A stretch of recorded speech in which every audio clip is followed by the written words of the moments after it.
Mga kahabi, ito po ang aking mga naalagaan ngayon. Napadami na ng padami. Ayan, nagtatago siya. Ayan, si puti. Isa siyang betta fish na hindi ko pa malaman kung ano kulay niya talaga, kung pink o white. Tapos naman si blue. Isa siyang crown tail betta. Lalaki siya. Ganda siya. Ayan. Tayo natin mag-flare.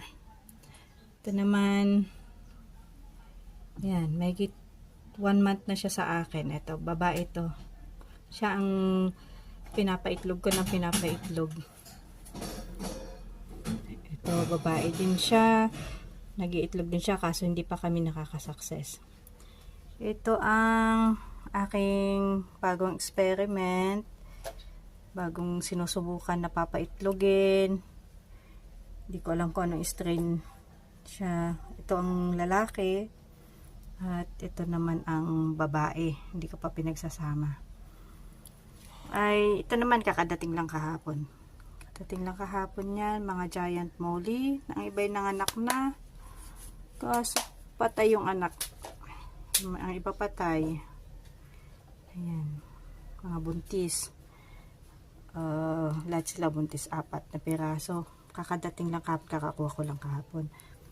At ito naman ang pinakamatanda ng betta fish ko, isa sang bale tail. Magaling siya mag-alaga na anak, kaso nabugbog siya last time. Yan na. Nihintay ko pang gumaling bago ulit ipares. Hopefully gumaling naman siya. Yan. Pasa-pasa yung kanyang buntot. Nasira din ang buntot niya. Pero buhay naman. Buhay pa naman siya.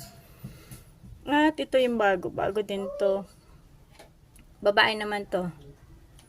Babae siya. Ayan. Tatanggalin ko na yung excess na food para hindi maging ammonia.